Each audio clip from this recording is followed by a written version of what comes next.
semester 6. Baik, saya akan melaporkan bagaimana tentang laporan magang 3 yang dilaksanakan di SMK Negeri 1 Gile. Yang pertama, latar belakang pelaksanaan magang 3. Dapat kita lihat bahwa laporan pelaksanaan magang di sekolah merupakan salah satu komponen penting dalam kegiatan magang yang dilakukan oleh mahasiswa pendidikan. Kegiatan magang di sekolah bertujuan untuk memberikan pengalaman langsung bagi mahasiswa dalam mengajar dan mengelola kelas di lingkungan sekolah. Jadi, dalam pelaksanaan magang ini, dalam laporan magang ini merupakan salah satu tujuan bagi seorang mahasiswa dalam mengambil sebuah yang namanya pengalaman, baik itu pengalaman dalam mengajar maupun pengalaman dalam berada di lingkungan sekolah. Kemudian, adapun tujuan dari pelaksanaan magang 3 ini dapat kita lihat. Yang pertama, mengidentifikasi informasi produk sekolah. Dengan adanya magang 3 ini yang dilaksanakan di sekolah, maka mahasiswa dapat mengidentifikasi informasi-informasi umum tentang sekolah. Kemudian yang berikutnya adalah menelaah perangkat pembelajaran. Ini merupakan salah satu unsur terpenting dalam pelaksanaan magang, di mana mahasiswa diminta untuk dapat mengetahui yang namanya pembuatan perangkat pembelajaran. Kemudian berikutnya adalah mengembangkan perangkat pembelajaran. Nah, dalam mengembangkan perangkat pembelajaran ada beberapa proses-proses yang dilalui. Nah, itulah yang akan dicoba oleh mahasiswa dalam pelaksanaan magang. Kemudian yang terakhir adalah memberikan pengalaman awal pada calon guru. Sebagai fakultas kependidikan, sudah seharusnya mahasiswa yang berada di fakultas kependidikan mencoba untuk menambah wawasannya sebagai dan menambah pengalamannya sebagai calon guru di masa depan. Kemudian ada pun manfaat dari pelaksanaan magang 3 ini. Yang pertama, bagi mahasiswa dapat memperoleh pengalaman nyata, menjalin hubungan sosial dengan warga sekolah dan dapat mengembangkan dan mengimplementasikan perangkat pembelajaran. Itu merupakan manfaat pelaksanaan magang 3 bagi mahasiswa. Kemudian ada manfaat bagi sekolah, di mana dalam pelaksanaan magang pihak sekolah dapat diberikan manfaat yaitu berupa mendukung program pemerintah dan dapat meningkatkan citra sekolah serta mendapatkan sumbangan pemikiran tenaga, ilmu pengetahuan dan teknologi.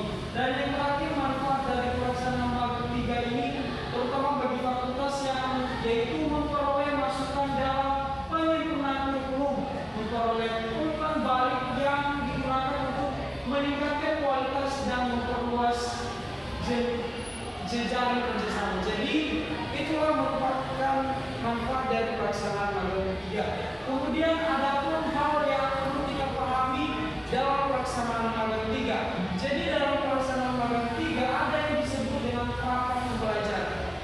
Ada pun yang dimaksud dengan perangkat pembelajaran dapat kita lihat.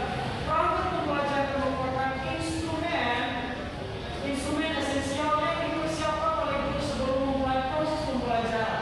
Hal ini melibatkan penyusunan silabus, pengembangan media pembelajaran, perencanaan pelaksanaan pembelajaran, penyediaan sumber belajar yang relevan, perangkat penilaian yang sesuai, dan penyusunan skenario pembelajaran. Semua perangkat ini dirancang dengan tujuan utama membantu guru dalam menyampaikan materi pembelajaran secara efektif dan memastikan pemahaman serta kompetensi siswa.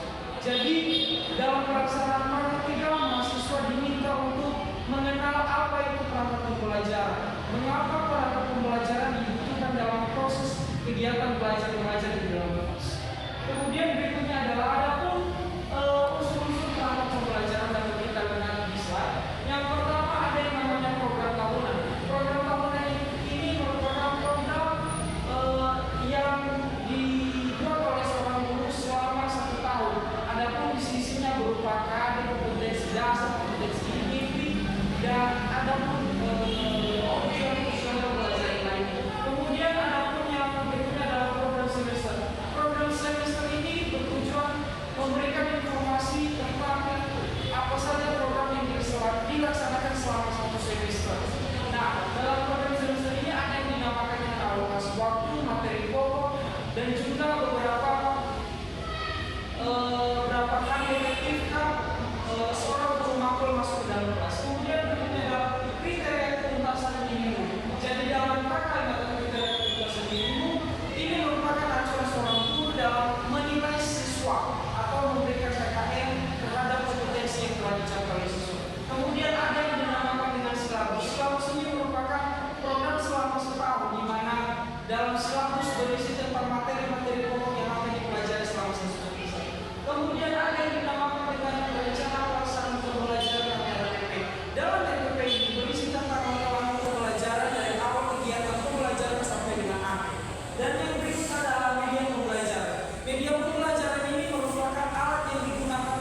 dapat menilai seberapa jauh kemampuan yang telah dicapai oleh siswa. Kemudian ada yang dinamakan dalam keterampilan mengajar. Seperti yang kita ketahui bahwa program perkuliahan magang 3 ini berfokus tentang bagaimana seorang mahasiswa dapat praktek mengajar di dalam kelas. Adapun harus kita mengerti apa itu keterampilan mengajar. Keterampilan mengajar merupakan kemampuan esensial bagi seorang pendidik dalam menciptakan lingkungan pembelajaran yang efektif dan mendukung perkembangan siswa. Keterampilan mengajar mencakup kemampuan untuk menyampaikan materi pembelajaran dengan jelas dan benar, memotivasi siswa untuk belajar dan beradaptasi dengan gaya pembelajaran yang benar. Jadi keterampilan mengajar merupakan suatu keahlian khusus yang dimiliki oleh seorang guru dalam menyampaikan atau mentransfer ilmu atau ide-ide segala sesuatu ilmu kepada siswa, baik itu dalam bentuk metode apakah, dengan intinya yaitu dalam mengajar siswa harus dapat sesuatu. Kemudian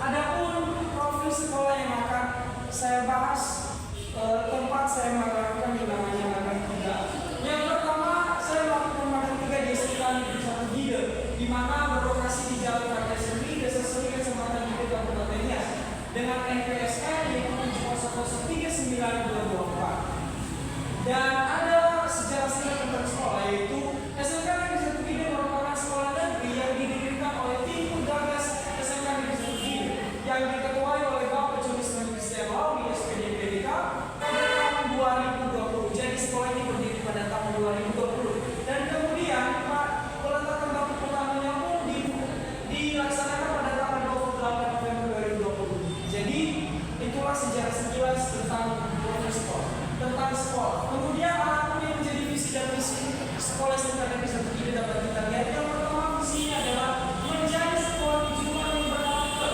berbudaya, berwawasan lingkungan, menghasilkan insan yang bertakwa, profesional, mampu berwirausaha dan berdaya saing global. Dan misinya yaitu yang pertama, menanamkan nilai-nilai keuangan dan nilai-nilai moral agar dapat dipahami dan dimengerti dan dilamarkan dalam kehidupan sehari-hari. Kemudian yang kedua yaitu mengembangkan pendidikan yang berbasis kompetensi yang berorientasi pada dunia kerja dan mandiri. Dan yang ketiga yaitu menjadikan sekolah menjadi sumber informasi dan sumber pusat kebudayaan. Dan yang terakhir yaitu menjalin dan memperluas jaringan kerjasama dengan dunia usaha dan dunia industri. Itulah yang menjadi visi dan misi sekolah SMK Negeri 1 Gide. Sekarang mari kita lihat hasil dari magang 3. Saya akan menjelaskannya, yaitu yang pertama adanya perangkat pembelajaran. Perangkat pembelajaran yang setelah saya buat di SMK Negeri 1 Gide, yang pertama ada yang namanya program tahunan. Dapat dilihat bahwa dalam program tahunan ada yang disebut dengan materi pembelajaran kompetensi dasar dan juga ada yang namanya alokasi waktu. Itulah isi dari program tahunan. Kemudian setelah itu ada yang namanya program semester. Dapat dilihat dalam program semester ada beberapa informasi di atasnya. Kemudian dalam tabel dia menunjukkan materi pembelajaran kompetensi dasar. Ini berisi tentang apa saja materi pembelajaran setiap kompetensi. Dan kemudian ada yang dinamakan dengan JP atau jam pelajaran, berapakah alokasi waktu yang dibutuhkan guru dalam mengajar di dalam kelas. Dan kemudian ada yang dinamakan dengan penentuan KKM. Dalam penentuan KKM ini dilakukan oleh seorang guru. Adapun yang menjadi isinya dapat kita lihat ada kompetensi dasar, ada indikator pencapaian kompetensi, dan ada beberapa penilaian yang menjadi indikator bagi seorang guru yang menilai siswa. Kemudian ada yang dinamakan dengan silabus. Program pembelajaran yang berikutnya adalah silabus, di mana dalam silabus ini ada yang dinamakan dengan standar kompetensi. Ada yang KI1, KI2, KI1, KI3 dan KI4. Dalam silabus juga dijabarkan kepada kita yang namanya kompetensi dasar, materi pembelajaran, alokasi waktu, kegiatan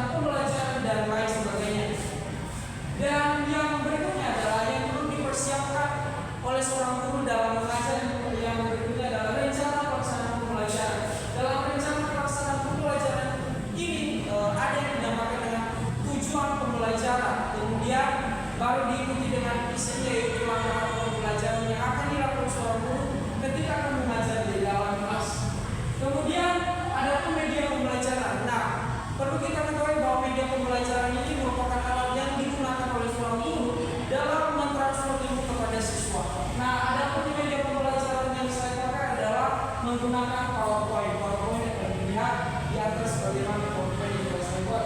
Dan kemudian adalah praktik mengajar.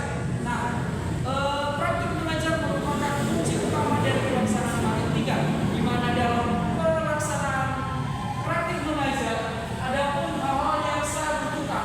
Yang pertama ada yang namanya perencanaan. Dalam praktik mengajar saya merencanakan semua istilahnya apa saja yang akan saya lakukan setelah saya masuk ke dalam kelas. Ada pun perencanaan contohnya seperti pembuatan perangkat pembelajaran yang telah saya jelaskan tadi, dan juga perencanaan yang nantinya akan saya pakai untuk mengajar di dalam kelas. Kemudian ada yang dinamakan dengan tindakan. Tindakan ini merupakan step atau langkah setelah yang namanya perencanaan. Jadi ketika saya telah merencanakan sesuatu, maka harus ada yang namanya tindakan. Tindakan ini bertujuan untuk melaksanakan seluruh perencanaan tadi yang telah saya buat. Dan kemudian ada yang dinamakan dengan observasi. Observasi ini merupakan pengamatan seorang guru kepada siswa dalam kegiatan proses pembelajaran mengajar. Nah, di sini guru menjadi seorang observer atau pengamat, di mana dia mengamati bagaimana situasi di dalam kelas saat dia mengajar, bagaimana situasi dan kondisi siswa, apakah mereka mengerti dengan materi atau tidak. Kemudian ada yang dinamakan dengan refleksi.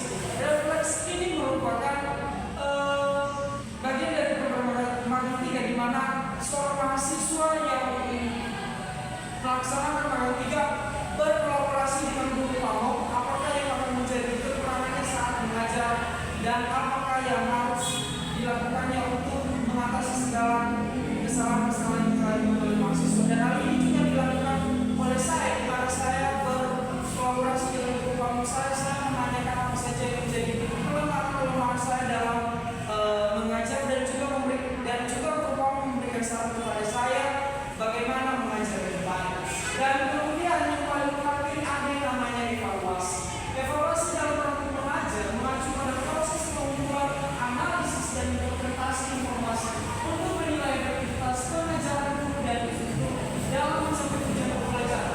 Ada pun aspek yang dapat dievaluasi dalam praktik mengajar melibatkan yang pertama pencapaian tujuan pembelajaran. Nah, dalam pencapaian tujuan pembelajaran, guru mengevaluasi bagaimanakah seorang siswa dapat mencapai namanya tujuan pembelajaran. Apakah dalam pengajaran seorang guru seluruh tujuan pembelajaran telah dicapai atau tidak. Kemudian bahan evaluasi berikutnya yaitu metode pengajaran. Metode pengajaran ketika seorang guru melihat siswa tidak dapat mencapai pembelajaran, maka ini bisa menjadi bahan kepada guru untuk mengevaluasi metode pembelajaran yang telah dia lakukan.